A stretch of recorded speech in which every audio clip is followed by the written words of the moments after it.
Hello students, कैसे हैं। तो आज हम आगे बढ़ रहे हैं हमारी केमिस्ट्री के अंदर ही +1 क्लास की सेकंड चैप्टर हमने कर लिया था, स्ट्रक्चर ऑफ एटम। आज हमारे पास है थर्ड चैप्टर है जिसको हम नाम देते हैं क्लासिफिकेशन ऑफ एलिमेंट्स। क्या नाम दिया जाता है? Classification of elements and periodic properties. यही है, एंड पीरियोडिक प्रॉपर्टीज।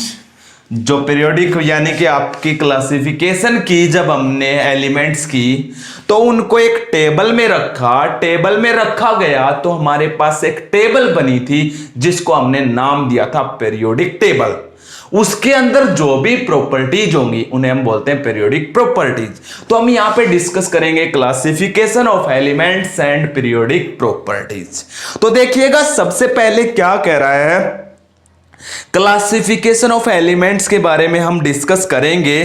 तो ये कह रहा है, पहला क्वेश्चन हमारे लिए एक ही बन के आता है। हम पॉइंट पे आते हैं सीधा। वैसे तो बहुत सारी बातें होंगी इनके बारे में, लेकिन ये कह रहा है हमने एलिमेंट्स को क्लासिफाई क्यों किया। Why we to need classify elements. हमें एलिमेंट्स को क्लासिफिकेशन करने की जरूरत क्यों हुई, नीड क्यों हुई, हमें किसकी, एलिमेंट्स को क्लासिफाई करने की हमें आवश्यकता क्यों हुई।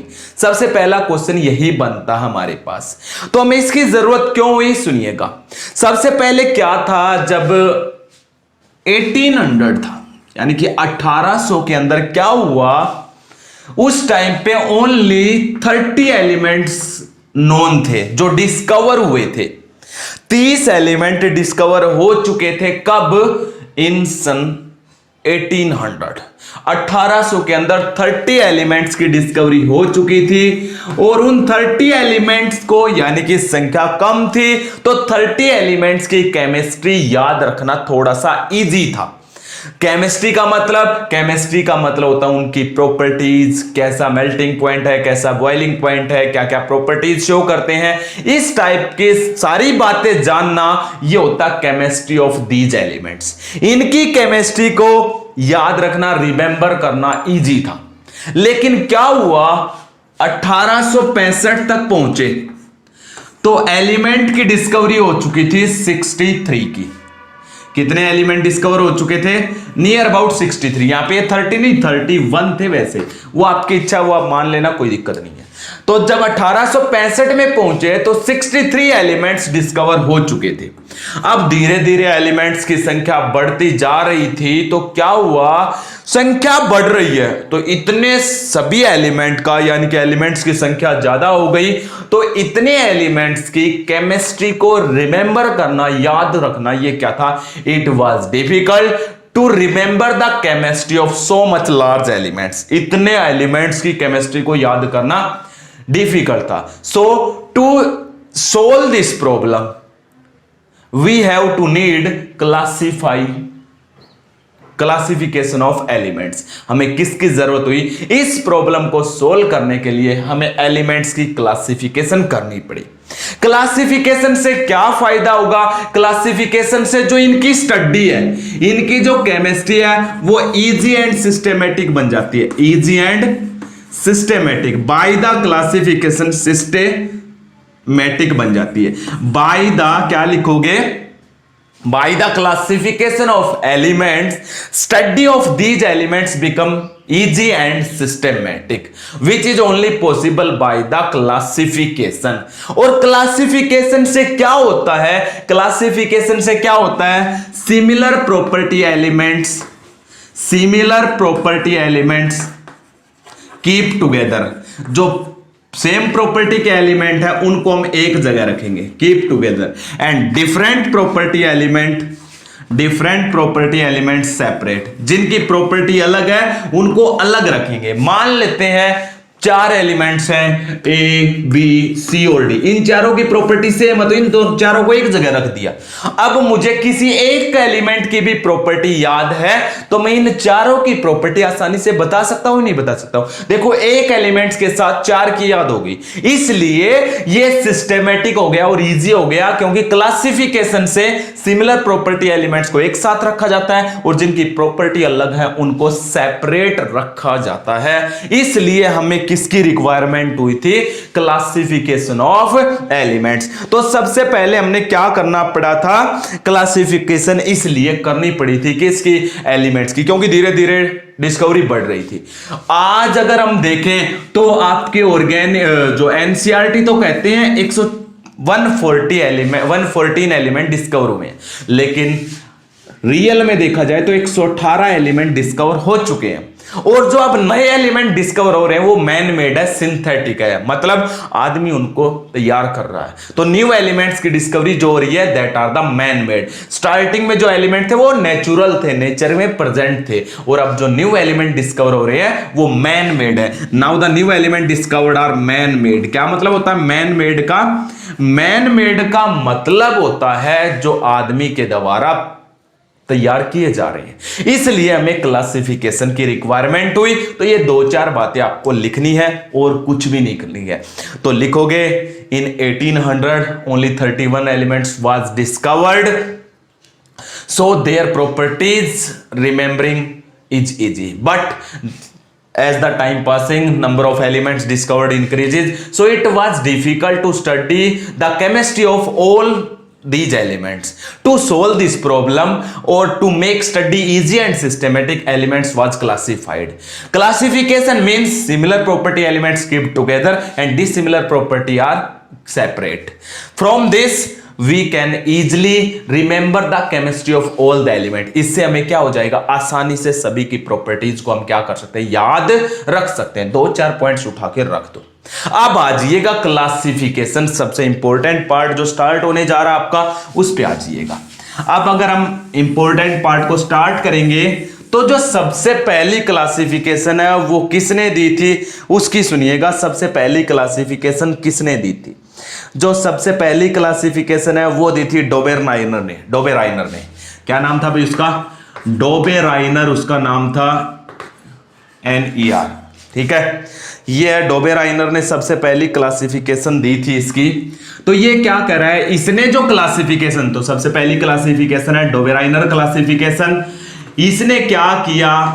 जब इसने जितने भी एलिमेंट डिस्कवर किए उस टाइम पे जब इसने दिया था, इसने सभी एलिमेंट्स को अपनी क्लासिफिकेशन में इंक्लूड नहीं किया। ये इसकी कमी रही। पहली बात तो यही याद होनी चाहिए। उस टाइम पे जब ये आया 1800 में इसने अपनी क्लासिफिकेशन दी थी। At that time 31 element was discovered. मैंने अभी बताया था 31 एलिमेंट डिस्कवर हो चुके थे, लेकिन it not include on elements in his classification. तो इसने क्या नहीं किया था? सभी एलिमेंट्स को अपनी क्लासिफिकेशन में इंक्लूड नहीं किया था। इसने क्या बताया था वो भी सुन लीजिएगा। इसने क्या किया? 3 एलिमेंट्स ग्रुप टुगेदर। 3 एलिमेंट्स को क्या कर दिया? ग्रुप टुगेदर, एक ग्रुप में रख दिया, एक जगह रख दिया। जैसे ही 3 एलिमेंट को ग्रुप बना दिया एक एक, और इन 3 एलिमेंट्स के ग्रुप का जो 3 एलिमेंट्स का जो ग्रुप बनाया है वो उन एलिमेंट्स का बनाया जिनकी प्रॉपर्टी सिमिलर है, जैसे कि लिथियम, सोडियम और पोटेशियम का बना दिया। एक इसने बना दिया किसका? क्लोरीन, ब्रोमीन और आयोडीन का बना दिया। इस तरीके से क्या है?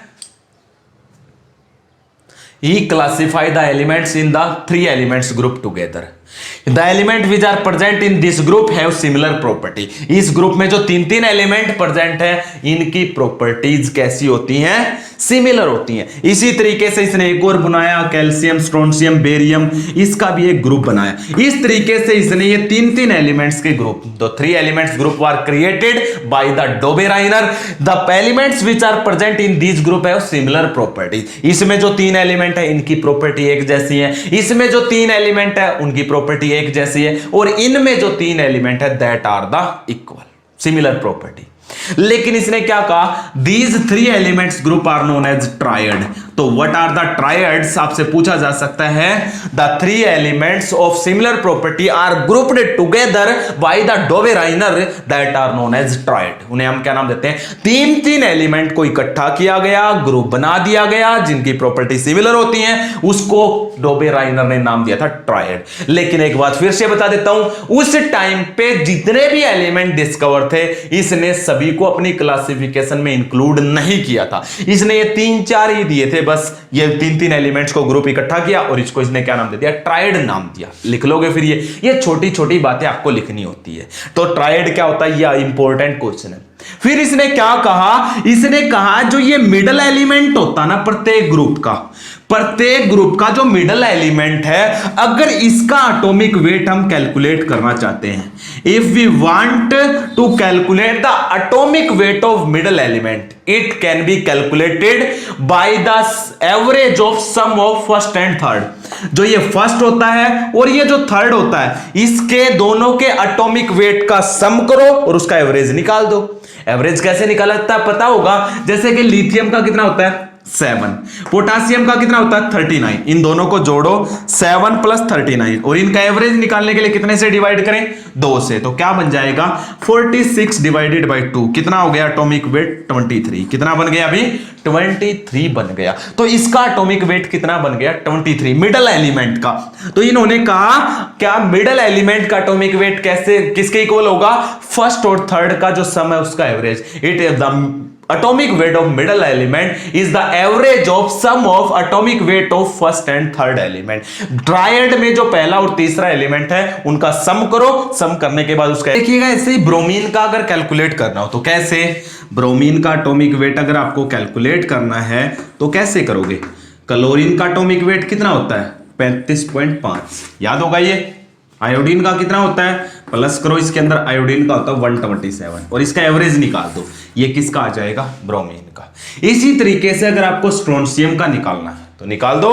कैसे निकालोगे, कैल्शियम का वेट कितना होता है 40 प्लस बेरियम का वेट कितना होता है 137 होता है शायद, ठीक है, कितना होता है 137 के करीब होता है और डिवाइड में 2 से कर दोगे तो ये आ जाएगा। तो इस तरीके से इसने तीन तीन ग्रुप के एलिमेंट्स बनाए, ग्रुप बनाए, जिसको इसने ट्रायड्स नाम दिया।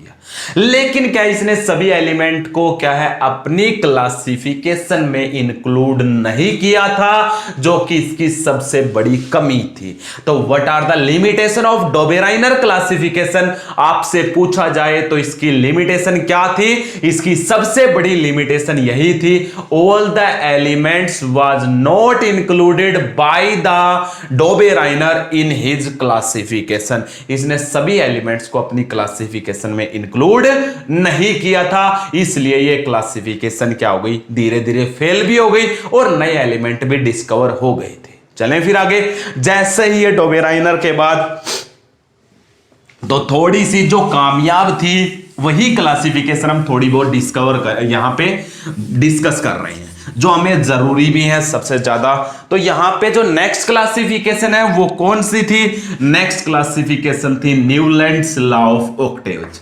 एक साइंटिस्ट थे न्यूलैंड्स, जिसने अपना क्लासिफिकेशन के बारे में ला दिया था न्यूलैंड्स लॉ ऑफ ऑक्टेव्स। ये भी बहुत ज्यादा इंपॉर्टेंट था, न्यूलैंड्स लॉ ऑफ ऑक्टेव्स। ये क्या कहता है न्यूलैंड्स लॉ ऑफ ऑक्टेव्स या न्यूलैंड्स क्लासिफिकेशन, इसने कहा उस टाइम पे जो एलिमेंट डिस्कवर्ड थे तो इसने एलिमेंट्स को अरेंज कर दिया in the according to increasing order of atomic weight. तो elements are arranged by the Newlands according to increasing order of atomic weight. Atomic weight के अकॉर्डिंग इसने जितने भी एलिमेंट डिस्कवर्ड थे उनको अरेंज कर दिया। जैसे कि सबसे पहले इसने लिथियम को रखा, उसके बाद इसने बेरिलियम को रखा, फिर बोरोन, कार्बन, नाइट्रोजन, ऑक्सीजन और इसने क्या किया फ्लोरीन। फिर से क्या किया इसने, एक लाइन ये बना दी जिसको एक पीरियड बोलते हैं। फिर दोबारा से यहां से स्टार्ट हो गया, यहां से इसने नीचे से स्टार्ट किया, यहां पे रख दिया सोडियम, यहां पे रख दिया मैग्नीशियम, यहां पे aluminium, silicon, phosphorus, sulphur, chlorine. फिर से स्टार्ट कर दिया नीचे से, यहां पे पोटासियम और यहां पे क्या रख दिया कैल्शियम। इस तरीके से इसने 7 एलिमेंट को एक रो में रखा और फिर दोबारा से यहां पे आ गया, फिर इन्होंने 7 एलिमेंट को रखा, फिर नई रो से स्टार्ट किया। इस तरीके से इसने इंक्रीजिंग ऑर्डर में एलिमेंट्स को अरेंज किया। जब इसने when the elements are arranged according to increasing order of atomic weight by the Newlands, तो इसने एक बात बताई बहुत इंपॉर्टेंट। इसने कहा, अपने लॉ में बताया न्यूलैंड्स लॉ ऑफ ऑक्टेव्स। क्या मतलब है? इसने कहा प्रत्येक 8वां एलिमेंट अपने पहले वाले एलिमेंट के साथ मैच करेगा। Every 8th element property are similar to its first.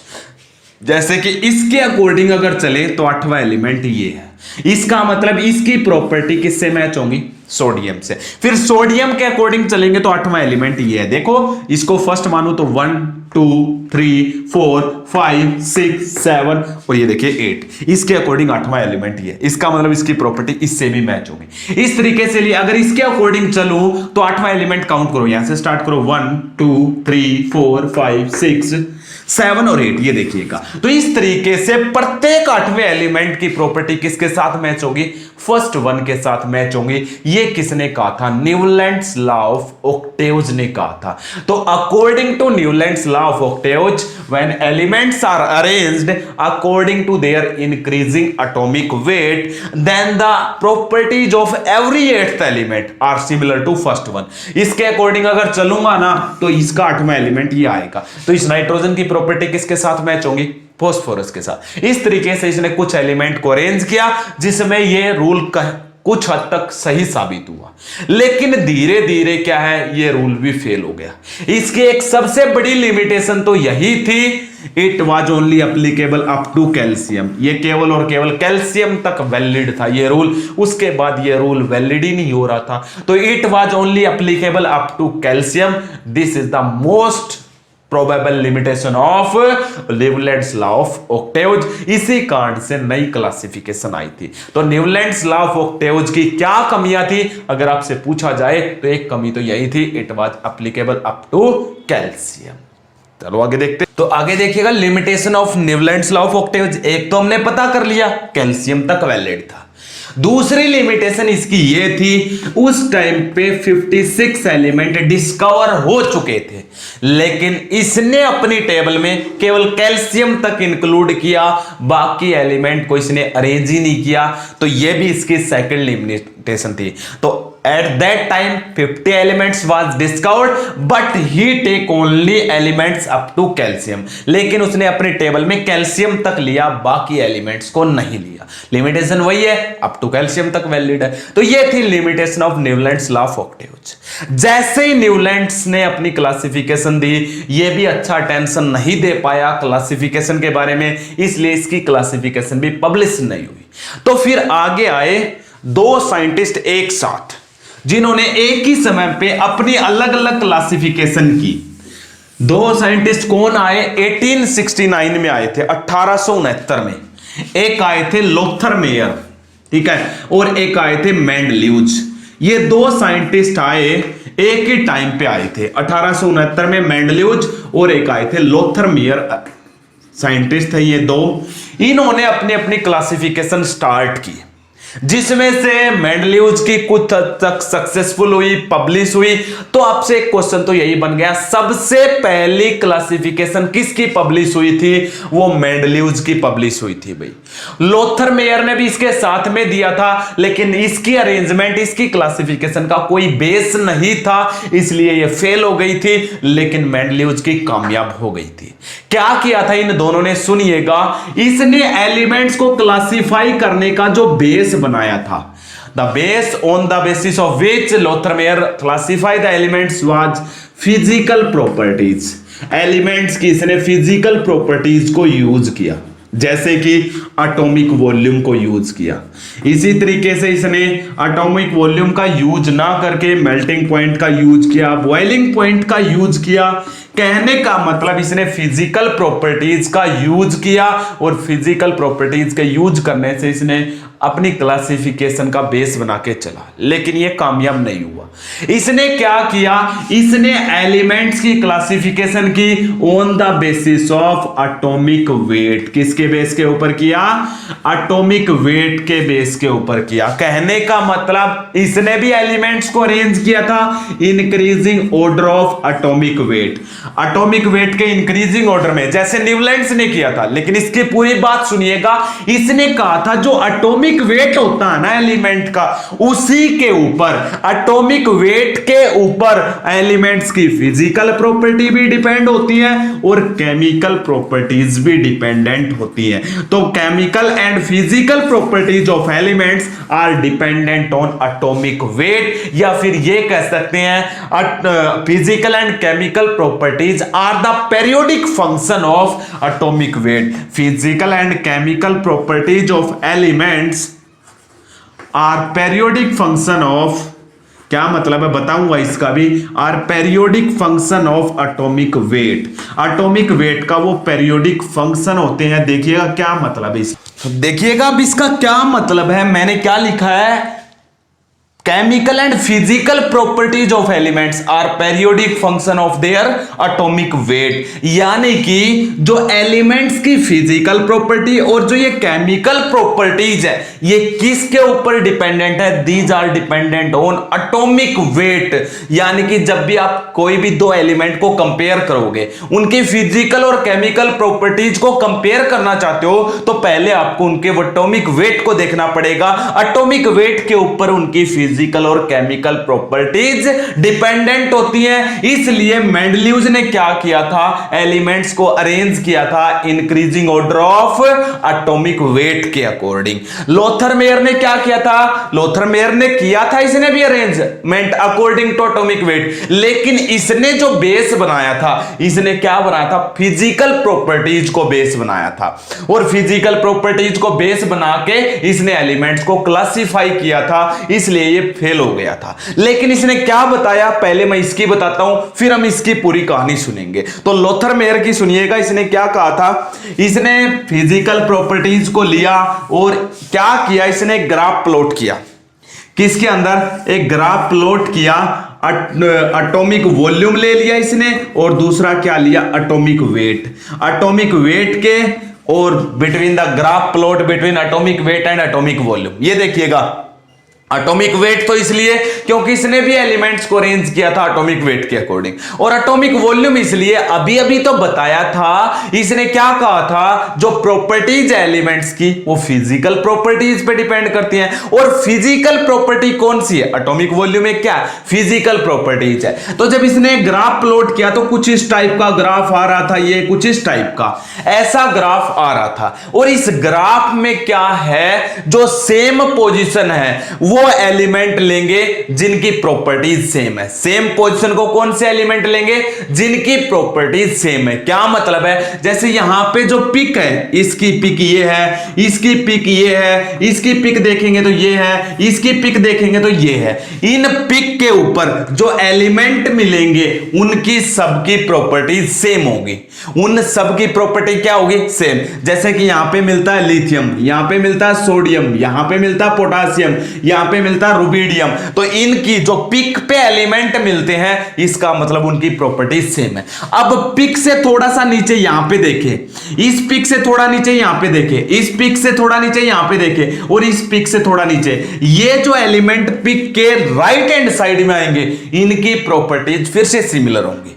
और पिक के मान लेते हैं, पिक के लेफ्ट हैंड साइड में यहां पे देखें, पिक के लेफ्ट हैंड साइड में यहां पे देखें, इस पिक के लेफ्ट हैंड साइड में यहां पे देखें, तो इनकी प्रॉपर्टीज क्या होंगी, एक दूसरे के इक्वल। तो इन्होंने क्या कहा, पिक को देख के चलो, पिक पे जो एलिमेंट है उसकी प्रॉपर्टीज सेम। पिक के राइट हैंड साइड में होंगी, इस पिक के राइट ये रहा, इस पिक का राइट ये रहा, इस पिक का राइट ये रहा, इस पिक का राइट ये रहा, तो इनकी प्रॉपर्टीज क्या होंगी, सेम होंगी। ये किसने कहा था, लोथर मेयर ने कहा था। जो सेम पोजीशन को गेन करेगा उसकी प्रॉपर्टीज सेम, मतलब जो पिक को गेन कर करते हैं, इसका मतलब वो सारे एलिमेंट सेम हैं। ये किसने कहा था? लोथर मेयर ने कहा था। लेकिन क्या ये अच्छा आइडिया नहीं था? ये कुछ और बताऊंगा क्यों नहीं था इसका आइडिया। क्योंकि इसने क्या किया, ध्यान से सुनिए, इसने क्या किया था, इसने कोई भी प्रॉपर्टीज में सिमिलरिटी नहीं बताई। On the basis of empirical formula पढ़ा था भाई हमने फर्स्ट यूनिट में। इंपीरिकल फॉर्मूला को यूज करते हुए इसने कोई भी सिमिलरिटी एलिमेंट्स के अंदर एक्सप्लेन नहीं की। He not explain the similarity in the properties of elements on the basis of empirical formula. Empirical formula तभी बनता है ना जब एलिमेंट रिएक्शन करते हैं। इसका मतलब रिएक्शन होगी तो उसे हम क्या नाम देंगे? Chemical properties. और हमने कहा था लोथर मेयर ने केमिकल प्रॉपर्टीज को बेस नहीं बना था, इसने किसको बेस बनाया था? फिजिकल प्रॉपर्टीज को। इसलिए ये फेल हो गया था। इसने केमिकल प्रॉपर्टी को बेस नहीं बनाया, कहने का मतलब ये था। अब आ जाइएगा, इसको छोड़ो, अपनी मेंडलीव्ज जो सबसे पहले पब्लिश हुई थी, वेरी इंपॉर्टेंट। तो मेंडलीव्ज की सुनिएगा, एक एक करके बातें सब कुछ बताऊंगा, क्या क्या है इसकी, क्या इसके फायदे हैं, क्या इसकी लिमिटेशन है, सब कुछ। तो मेंडलीव्ज ने क्या कहा था सुनते जाइएगा।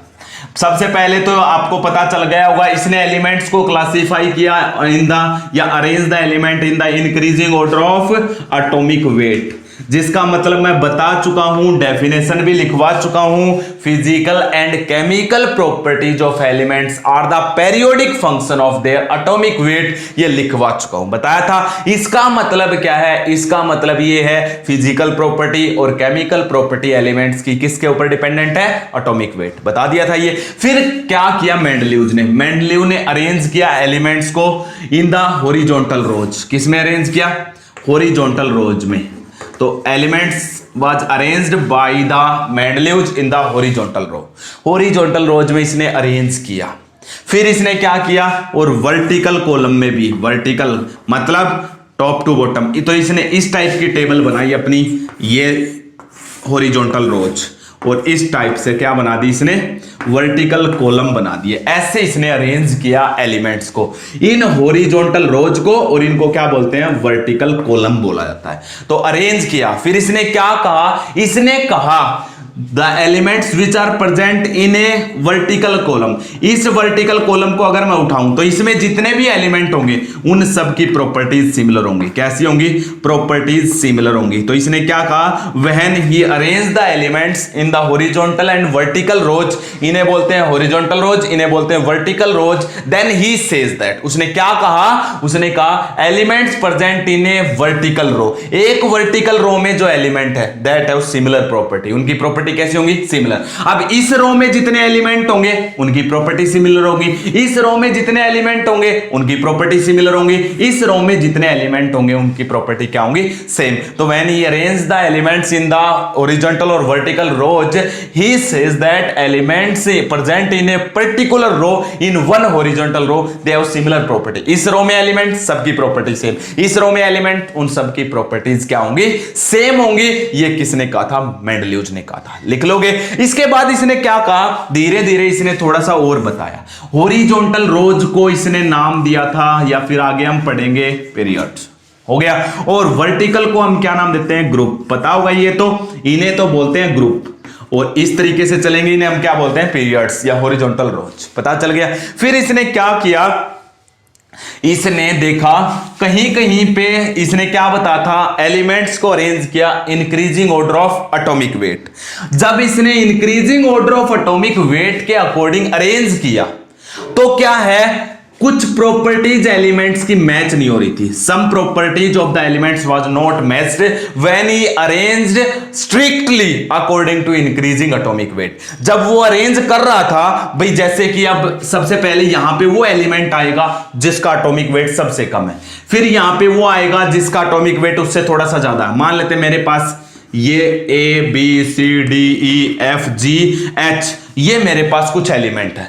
इसका एटॉमिक वेट 1 है, इसका एटॉमिक वेट 3 है, इसका एटॉमिक वेट 4 है, इसका एटॉमिक वेट 5 है, इसका एटॉमिक वेट 2 है। तो अब ये बताओ, इसका एटॉमिक वेट 6 है, इसका एटॉमिक वेट 8 है, और इसका एटॉमिक वेट 7 है। मैं इनको एलिमेंट को अरेंज करूं इस टेबल में according to increasing atomic weight, तो सबसे पहले A रखा जाएगा यहां पे। क्यों? क्योंकि A का एटॉमिक वेट सबसे कम है। दूसरे पे कौन रखा जाएगा? E। क्यों? इसका एटॉमिक वेट इससे कम है। इस तरीके से ये जब एलिमेंट्स को इंक्रीजिंग एटॉमिक वेट में अरेंज कर रहा था, भाई स्ट्रिक्टली का मतलब एक के बाद अगला वही आएगा जिसका एटॉमिक वेट उससे थोड़ा सा ज्यादा है। मैं यहां पे ई की जगह लिख दूं सी, क्या ये कामयाब है? ए के बाद सी लिख दिया, अरे ई आएगा ही नहीं आएगा। तो इसने क्या देखा, पूरी बात सुनना, इसने कहा अगर वो स्ट्रिक्टली किसके अकॉर्डिंग चलता, बिल्कुल स्ट्रिक्टली उसने कहा अगर मैं चलूं according to increasing atomic weight, यानी कि एलिमेंट्स को इंक्रीजिंग एटॉमिक वेट के अकॉर्डिंग चलता हूं तो प्रॉपर्टी नॉट मैच, कहीं कहीं पे मैच नहीं हो रही है। क्या मतलब है इसका? इसका मतलब यह है जो ए के नीचे एलिमेंट आएगा उसकी प्रॉपर्टी ए से मैच होनी चाहिए, नहीं होनी चाहिए।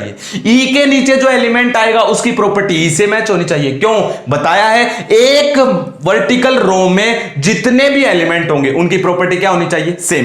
तो ए के नीचे जो एलिमेंट आएगा उसकी प्रॉपर्टी ए के इक्वल, और यहां पे मान लेते हैं एलिमेंट आ गया, कौन सा आएगा? ए ई। तो यहां पे आगे वाले में कौन सा आ गया? मान लेते हैं इसके अंदर कौन आ गया आपके पास, अब अरेंज करो तो यहां पे आ गया सी, फिर ये एक और तीन ही बना लिए मान लेते मैंने, फिर सी के बाद यहां पे कौन आएगा? सी, बी आएगा। तो बी की प्रॉपर्टी किससे मैच होंगी? ए से। तो इस तरीके से इसने अरेंज किया। तो इसने कहा था एक ग्रुप में जो भी एलिमेंट आएंगे उनकी प्रॉपर्टी सेम होनी चाहिए। लेकिन इसने क्या कहा, अगर मैं रियल में एटॉमिक वेट के अकॉर्डिंग अरेंज करता हूं तो कहीं कहीं पे कुछ एलिमेंट की प्रॉपर्टी मैच नहीं हो रही थी। मतलब मान लेते बी है, बी को मैंने रख तो दिया एटॉमिक वेट के अकॉर्डिंग, सही कर रहा हूं मैं, लेकिन बी की प्रॉपर्टी ए से मैच नहीं हो रही थी। तो इसने क्या कहा, कहीं कहीं पे इसने एटॉमिक वेट को इग्नोर कर दिया। He ignored atomic weight at some site, कुछ जगह पे उसने एटॉमिक वेट को इग्नोर कर दिया। और इग्नोर किया और कैसे रखा? इग्नोर करके कहा भाई यहां पे ऐसा एलिमेंट रखो जिसकी प्रॉपर्टी ए से मैच होती है। जिसकी प्रॉपर्टी किससे मैच होती है? ए से। चाहे atomic weight increasing atomic wait वाला रूल टूट जाए, लेकिन ए के नीचे वही एलिमेंट रखो जिसकी प्रॉपर्टी ए से मैच होती हो। ठीक है? तो इसने क्या किया, इसने atomic increasing order of atomic wait को इग्नोर किया और इसने एक इस एलिमेंट के नीचे उसी एलिमेंट को रखा जिसका एटॉमिक वेट क्या है, सॉरी जिसकी प्रॉपर्टी से मैच होती है। जैसे कि अब मैं यहां पे बोर्ड पे तो दिखा नहीं सकता, आप मेंडलीव्स की पीरियोडिक टेबल उठा के देखोगे, उसमें क्या देखोगे? उसमें देखोगे टेलुरियम जो होता है ना, टेलुरियम टीई। अगर हम टेलुरियम को देखते हैं तो टेलुरियम के बारे में क्या कह रहा है? टेलुरियम और एक आयोडीन को देखते हैं। किसको देखते हैं? एक टेलुरियम को देखते हैं और एक किसको देखते हैं? आयोडीन को। आयोडीन का एटॉमिक वेट होता है 126.9, जिसको हम मानते हैं 127, और इसका होता है 127.6, इतना होता है।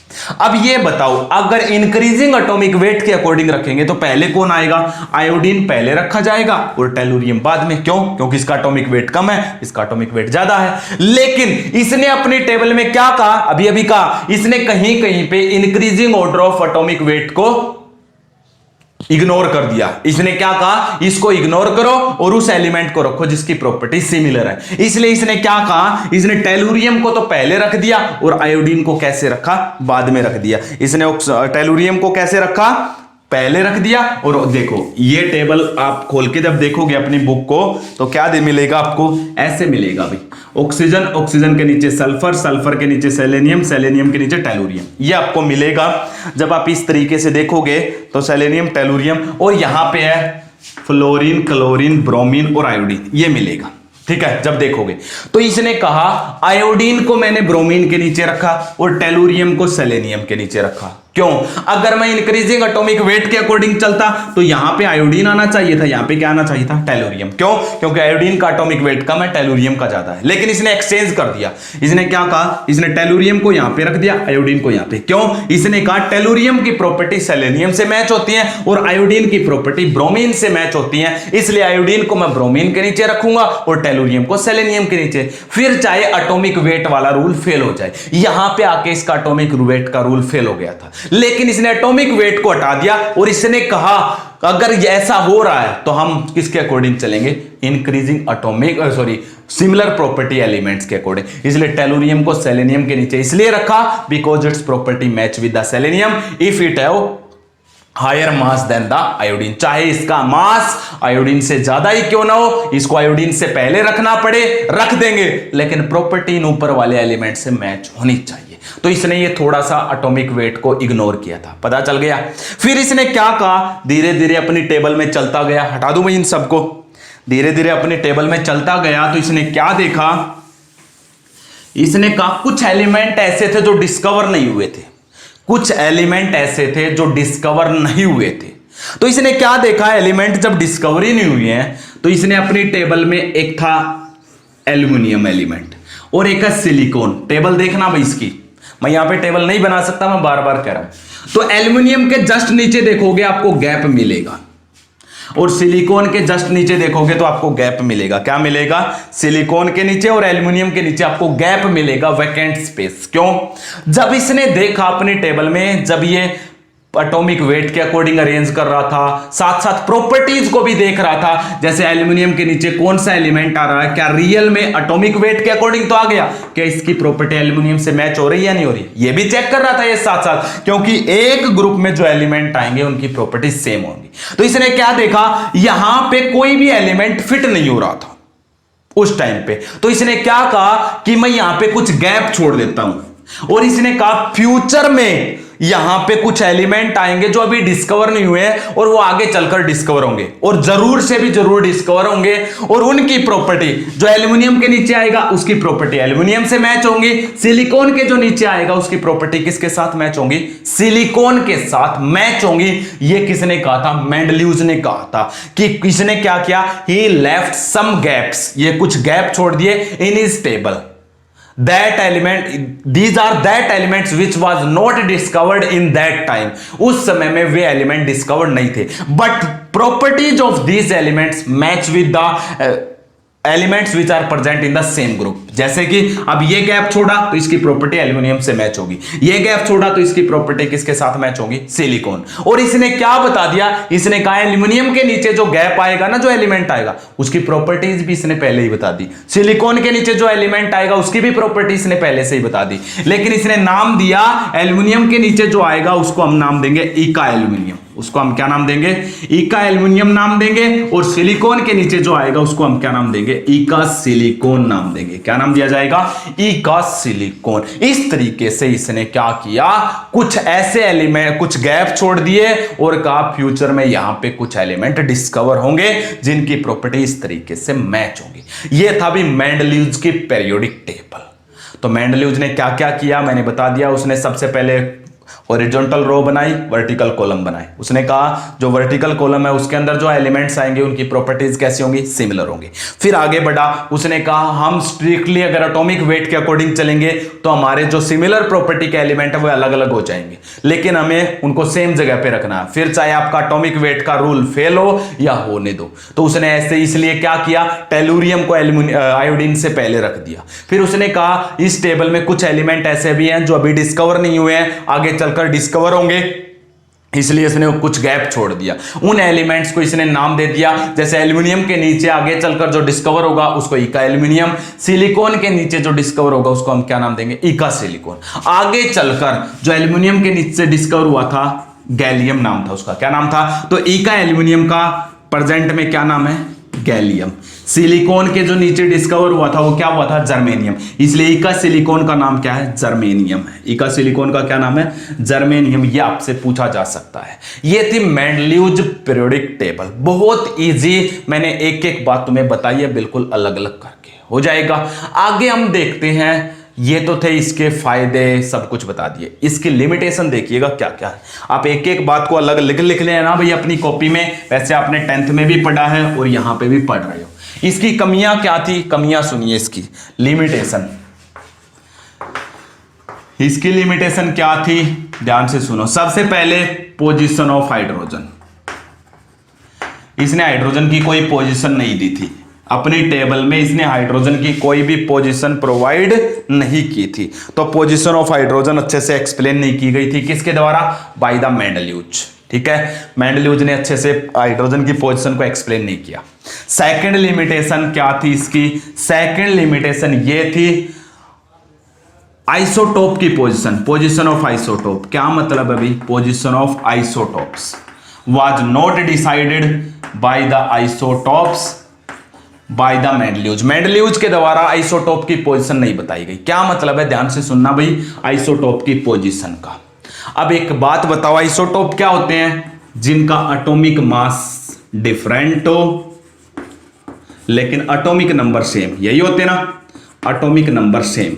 अब मैं बात करूं जैसे कि क्लोरीन, क्लोरीन के दो आइसोटोप होते हैं, क्लोरीन 35 और क्लोरीन 37, लेकिन इसने अपने टेबल में तो एक ही क्लोरीन रखा, 35 वाला रखा, 37 वाला इसने बताया ही नहीं।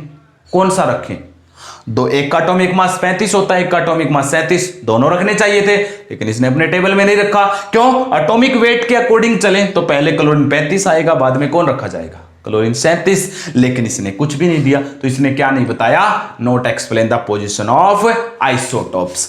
और आगे थर्ड लिमिटेशन क्या थी? इसने क्या नहीं किया था वो सुनिएगा ध्यान से। इसने क्या किया? Position of separate position of noble gases. Noble gases की अलग से इसने कोई भी पोजीशन नहीं बताई। Separate position of noble gases, तो इसकी मेन कमियां थी वो सारी ये पोजीशन पे थी। हाइड्रोजन की पोजीशन ना बताना, आइसोटोप की पोजीशन ना बताना, पोजीशन ऑफ नोबल गैस को ना एक्सप्लेन करना, ये इसकी लिमिटेशन थी जो बहुत ज्यादा थी, जो इसने एक्सप्लेन नहीं किया था। फिर धीरे धीरे इन्हीं लिमिटेशन को कंप्लीट करने के लिए हम आगे आएंगे। हमारा जो आगे नेक्स्ट वीडियो में टॉपिक स्टार्ट होगा ना, वो है बहुत ज्यादा इंपॉर्टेंट, जिसका नाम है modern periodic table, modern law of periodic table या long form of the periodic table. वो बहुत ज्यादा इंपॉर्टेंट। अभी यहां तक तो आपको कुछ बातें हैं जो याद होनी चाहिए, जो मैंने मोटी मोटी बातें तुम्हें बता दी हैं, अच्छे से एक्सप्लेन कर दी है। ओके, आप बने रहिएगा और देखते रहिएगा। आगे हम चलेंगे नेक्स्ट वीडियो की तरफ। ओके।